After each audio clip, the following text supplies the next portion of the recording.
Hi mga ka-friendships, mayong adlaw sa tanan. Mga ka-friendships, welcome back dito sa ating channel. Kamusta ng lahat mga ka-friendships? Sana okay, masaya at magandang araw natin lahat ngayon. Mga ka-friendships, nako, pagpasensyahan nyo na kung magkita-kits ulit tayo sa video na to. At hingi ulit ako sa inyo ng konting oras para panoorin natin video mula dito hanggang dulo. Dahil mga ka-friendships, alam kong magiging worth it and sulit ang inyong pagstay at panunood sa ating video ngayon.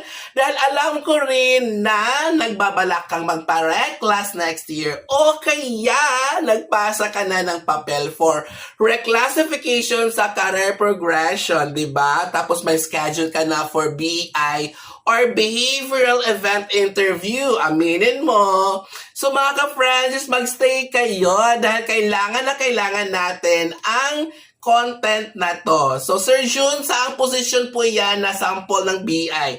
Tanong, ang sagot ko dyan ay para sa lahat ito ng positions, Teacher 2 to Teacher 7, maging sa Master Teacher 1 to 5 mga ka-friends.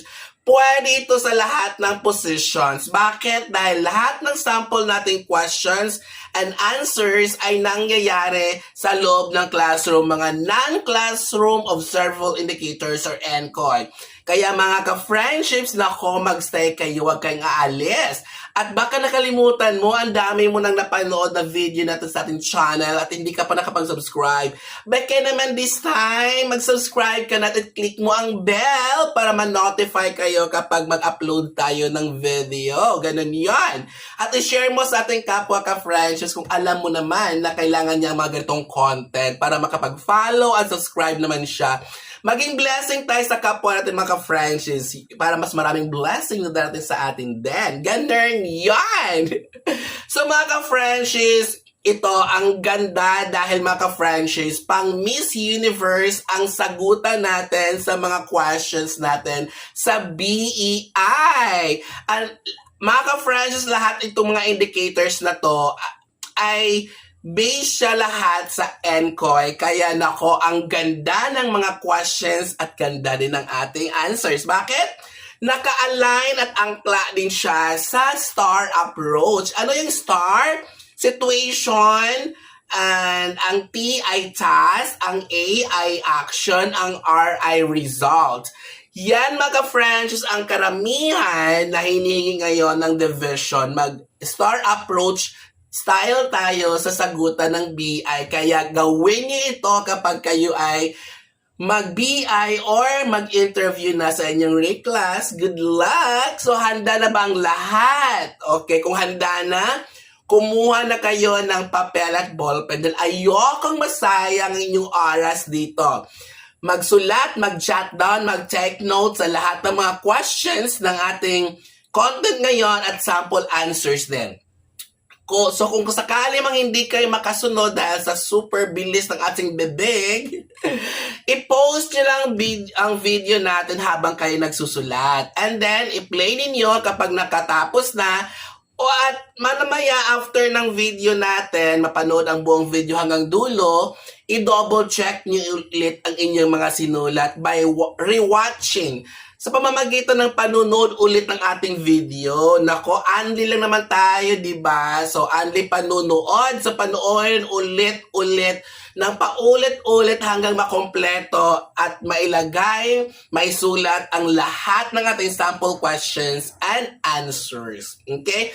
Mga ka-friends, paalala ko lang, pwede nyo pong i-adapt ito lahat ng mga sample answers natin kung sakaling maitanong to sa atin, di ba? Kasi ito ay mga reviewers lang naman.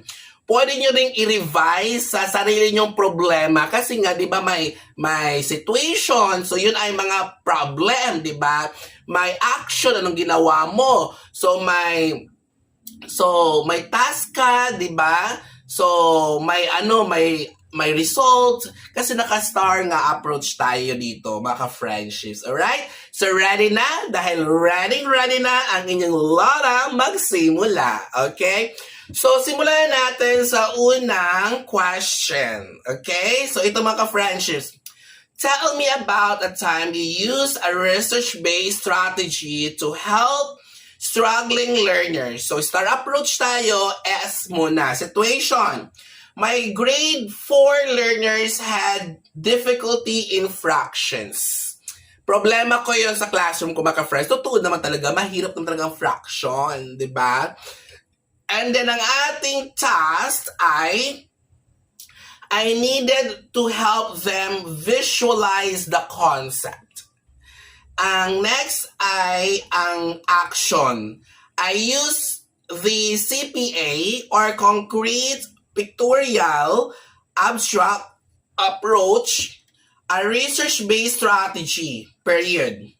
I started with manipulatives, comma, then diagram before introducing the equation. Okay? Period yon. At ang result ng ating action, kasi kung may action ka ginawa, may result yon. Kasi nga, star approach. Alright? So, learners who once failed quizzes, summative tests, periodical tests, di ba ganon, showed mastery and class performance improved by 30%. Di ba, sino ba ang ayaw niyan? Ang ganda ng sagot natin.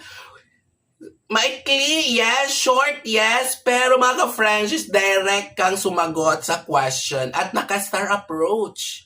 Ano yung situation, problem, ano yung task na dapat mong gawin, ay yung action na to solve the problem, ano yung resulta ng ginawa mo. Diba? Next natin na question. Share an experience where you applied scaffolding in a lesson. Okay? So, ito yung star approach natin na sagutan. Situation. Students struggled with writing persuasive essay. And then task. My goal was to guide them step by step. Action. I broke down the task into outlining, drafting, and peer review stages. I modeled examples before asking them to try. Ang result niyan, their final essay showed strong arguments and clearer organization. O diba mga ka-friends, bongga talaga, diba? So, ang nice, pwede nyo kasing kopyahin ito kung English teacher kayo, ganon. Kung math teacher kayo din, palitan nyo ng problem. Basta ganito yung mga sample na answer natin, okay?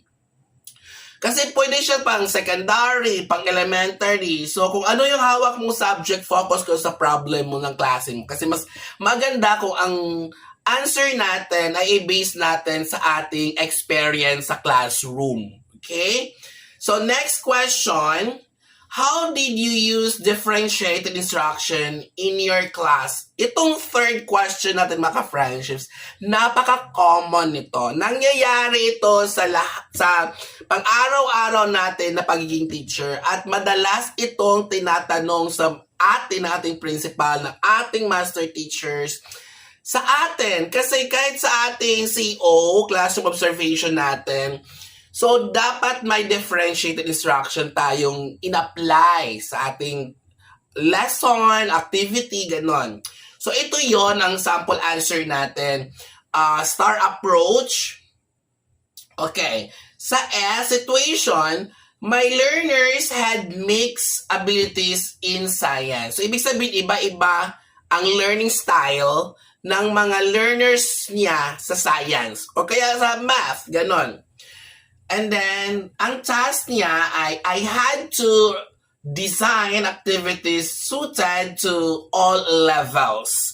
So, pwede kang gumawa ng iba depende doon sa gusto nilang gawin. Like, for example, mahilig sa drawing, mahilig sa rap, mahilig sa writing, mahilig sa reporting. So, yung activity nila, really, naka-ano sa kanilang gusto, pero wag kang lumayo sa goal or objectives mo ha, na makagawa pa din sila ng activity related doon sa lesson. Okay, yun ay mga sample lamang.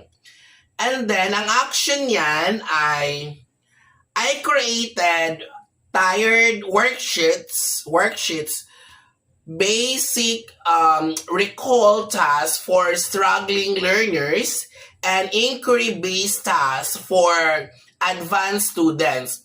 So, inquiry-based tasks, yung sa mga advanced, yung mga matatalino, di ba? At yung basic, yung tired worksheets kasi mga friendships, yun ay mga, pwedeng iba-iba doon na mga klaseng gagawin ng bata. So, basic recall tasks for struggling learners. So, nakaiba-iba ang worksheet sila, iba-ibang gagawin nila. Pero, ang goal nila is, example, kung about matter, so, di ba, solid liquid gas, so, pwedeng, ang isa mag-drawing ng, mahilig sa drawing ito, o sige, draw, sample of solid, anything na solid, ganon. Ang isa naman, mahilig siya sa rap, kumanta. Okay, gumawa ka ng lyrics at i-rap mo sa grupo ninyo, ganon, na about matter, solid, liquid, gas, masama siya doon, madiscuss. And then, mahilig naman mag-reporting, so, may anchor, may interviewer, may interviewee, so, magkaroon ng talk show, ganon, about matter. Pwede naman kaya poster yon, pwede naman slogan, pwede naman siya sa essay, sa mga mahilig magsulat, sa mga matatalino. Yun ay mga examples ng mga activities na swak or suit doon sa differentiated instructions or differentiated activities. Yan mga ka-friends. Di ba ang nice? So malamang ang ating result dito ay everyone was engaged and both struggling and advanced learners showed progress. Okay? So yung mga medyo mabagal, baka gusto nila ng drawing o mag-drawing sila ng math about solid, isang example ng liquid, isang example ng gas. Di ba mga friends, ang daming paraan. Kaya ang daming pwedeng gawin natin para matuto ang bata. Huwag tayong maging book center dahil kawawa ang bata. Dahil ang goal lang naman natin dito, matuto ang bata sa subjects na tinuro natin. Okay, next ay describe a time you use findings from action research in your teaching. Ang STAR approach natin dito ay situation muna. So, I noticed low participation in group activities.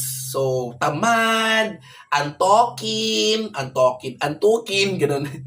Bisaya, di ba? And then, walang gana, di ba? So, low participation, ganun. Baka hindi alam ang lesson, kaya siya ganun. Then, ang task natin dyan ay, I conducted an action research on collaborative learning. Then, ang ating action doon sa ating task ay, findings showed that assigning clear roles increase accountability. I apply this in my next activities. So, ang ating result ng action ginawa ay participation rates improve and learners reported enjoying group tasks more. Okay? So, nice, di ba mga friendships? Next question. How did training or seminars influence your teaching practice? Star answer, as I started or attended a seminar on university or universal design for learning. Ang task ay, my goal was to make lessons more inclusive. Ang action, I started giving options for learners to express learning, pwedeng oral, pwedeng written, or visual. So, pwedeng ganon, different ways. Those are options, mga ka-friendships, para matuto ang bata. You can express or tell or yung answer mo through verbal, pwedeng oral, pwedeng visual, pwedeng written, pwedeng drawing, ganon. Kasi para makuha lang natin sila ang kanilang loob at mag-participate sa class at matuto. Ang result sa ginawa natin ay even shy students actively participated and overall performance improved. Yan, mga friendships. Next question. Tell me about a time you used feedback from a colleague to improve a lesson. Okay, so kapwa ito mga friendships sa teacher natin. Star answer. Situation. A colleague observed my English lesson or math lesson, science lesson, AP, Filipino, ganun. Ang task natin ay they noted I could ask more higher order questions. Action.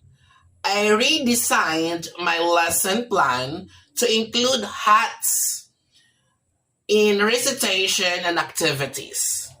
Result. Students engage in deeper discussion and comprehension improve. Okay, nice. Next question. Share your experience in a LAC session where collaboration helped you. Star answer. S. Situation. During a LAC, we started strategies for teaching reading. Task. I needed to adopt ideas for my struggling readers. Action. I applied a colleague's strategy of paired reading. Result, struggling readers gained confidence and reading fluency improved. So, kasi pag may mga LAC sessions or Slack, mga ka-friendships, nakakatulong yan dahil yan ay time din ng sharing of teaching strategies sa mga kapwa natin teachers. And then, pwede natin i-adapt yung style niya, strategy na ginagamit sa bata, lalo na ngayon sa aral program. Diba? This is a program of the government or DepEd to help non-readers or I don't know how to read yung mga susko, may mga grade 6 pa, may mga grade 5 pa, grade 4 pa, hindi marunong magbasa. Alright? So, now mga ka-friendships ay next question. When was the last time you shared your best practice in collegial discussions? So, number 1, yung S natin, I was invited to share about using rubrics in performance tasks. So, sa task naman natin, I prepared a demonstration during LAC. Okay, next tayo. Sa action, I showed sample rubrics and guided colleagues in making their own, and then result, teacher adopted it. Teachers, sila, pwede lang i-adapt kasi yon ang tinuro natin, di ba? During our demo. And then, assessments became more consistent across grade level. Okay, next tayo. Tell me about a situation where professional dialogue helped solve a classroom problem. Star answer. First S. We discuss how to handle absenteeism in class. Yung pala absent. Mga absent note ng mga bata. Ang task natin ginawa ay I needed strategies to engage frequently absent learners rather. Ang action ay a colleague suggested modular catch-up tasks which I applied. Ang result, Learners caught up with lesson and their grades improve. Okay? So next naman mga ka-friendships ay give an example of when you communicated a learner's a struggle to parents. Learners struggle to parents. Star answer. Situation. A grade 4 student had low math score or scores. Task. I needed to involve the parents. Task. I wanted transparency in learners' achievement. Result. Ang result ay action.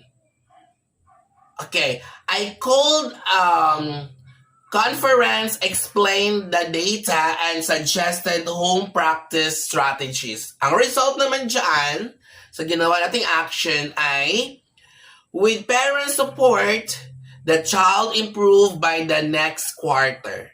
Okay? So next naman ay share a time when you updated stakeholders on learners' progress. Sino yung mga stakeholders? Mga parents ng bata natin, di ba? Isa sila. So, ang star answer as situation, during PTA, I presented class progress reports or cards. Task. I wanted transparency in learners' achievement. So, mali pala yung nabasa ko kanina. Okay? Ito ay dito siya sa question na to. Action. I showed graphs of assessment results and explained intervention plan. Yun yung action. Ang result, parents appreciated the updates and committed to committed to supporting learning at home. Yan. So mga ka-friendships, ang dami pang questions. 1, 2, 3, 4, 5, 6, 7, 8. Ang dami pa. Mahaba ng video natin. Carry pa ba, mga ka-friendships?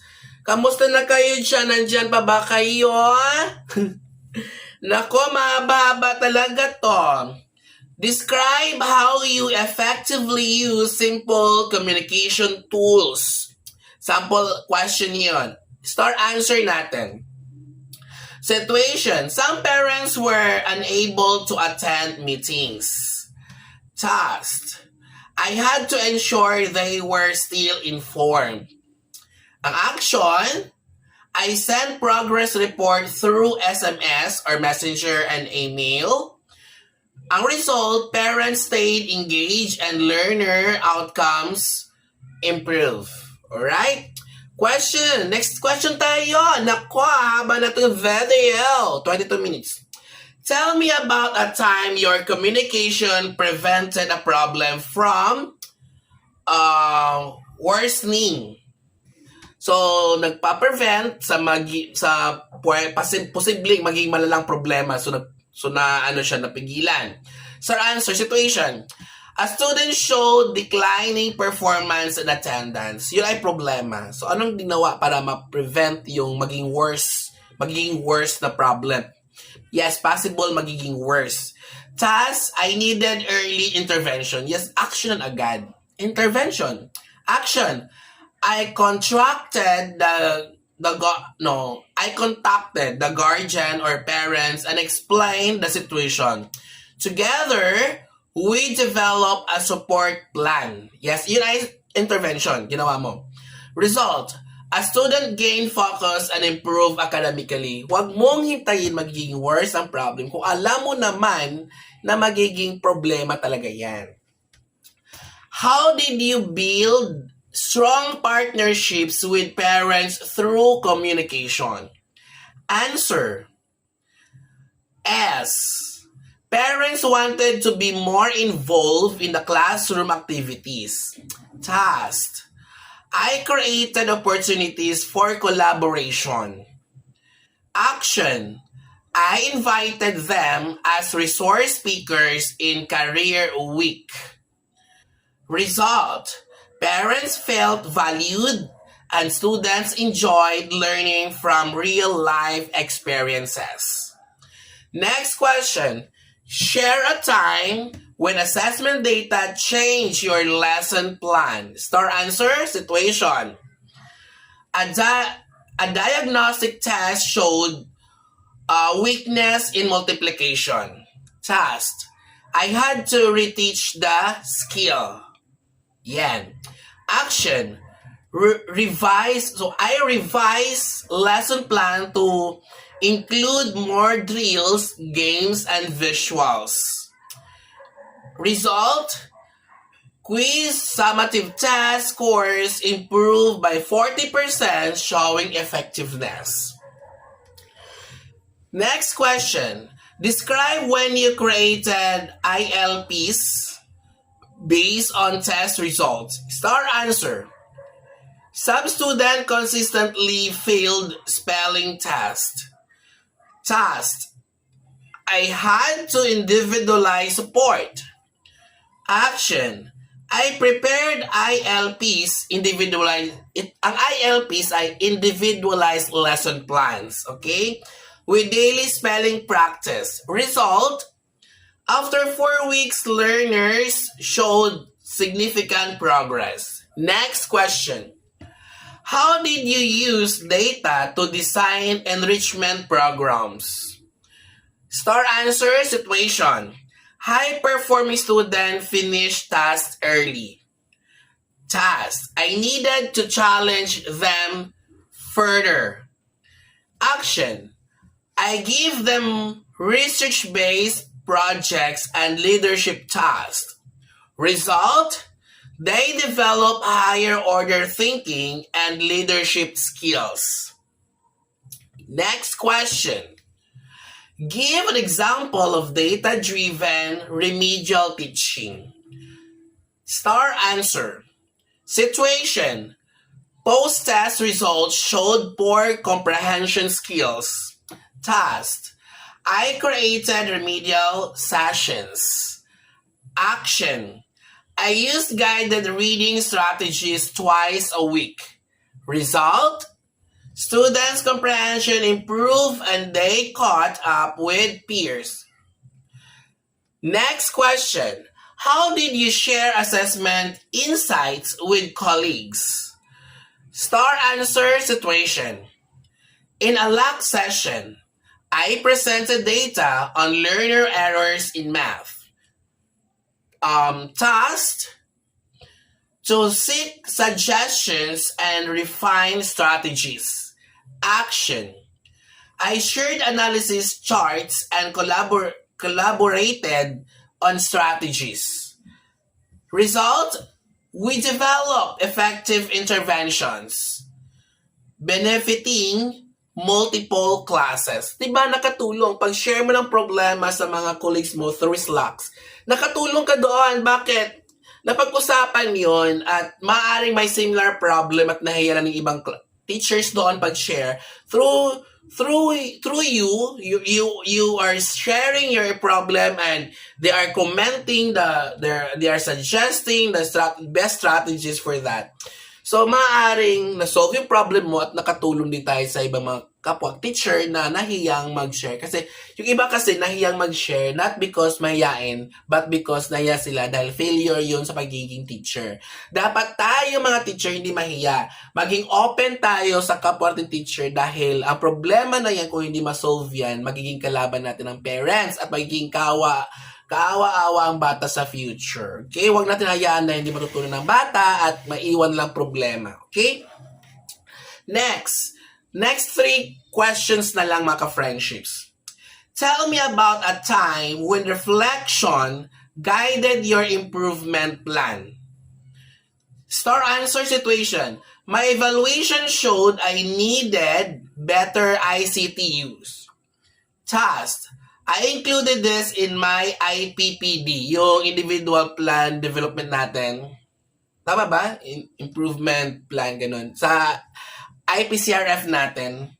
And then action, I attended seminars, practiced digital tools, and sought membership. And then result, I now use ICT effectively, increasing learner engagement. Next question, how did feedback from a mentor influence your improvement? Maganda, di ba, maka-friendships? Star answer, situation. My mentor noted I could improve classroom management. Ang task natin, I planned to address this. Ang action, I read books, attended trainings, seminars, and applied techniques like promptly. And then, ang ating results, my class became more disciplined and engaged. Kasi maaaring kulang ka sa classroom management, maaaring you cannot control your students of being noisy in the class, napakaingay, di ba ganun yun? So need to seek advice from your mentors, master teachers, attend seminars, ganun. And whatever their advice and good advice and then yung nakuha natin na strategies sa seminars, apply it in your classroom and para magbago at ma-improve engagement ng mga bata at matuto sila, di ba? Last question. Share a time when you set goals for your professional growth. A star answer, situation. I want to become proficient, differentiated instruction. Task, I set this as my goal for the year. And then action, I gained a community of practice, observed colleagues, and experimented in class. And then, ang result, my lesson become more inclusive, benefiting all learners. So yun mga friends, ang dami, di ba? Nako, pagpasensya na kung super haba ng ating video dahil ang daming questions. Nasa 23 questions yon. Tapos naka-star approach pa tayo, di ba? So kailangan may bigay ang situation, ang task, ang action, at ang results.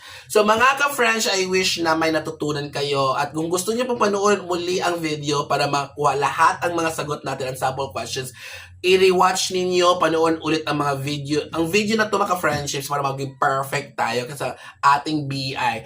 Good luck mga ka-friends! I'm sure masasagutan ninyo ang mga questions isasagot sa ating mga assessors or sa mga mag-interview sa ating papel, di ba, sa reclassification. Thank you. And huwag kalimutan, gigugma ko kamo, tanan!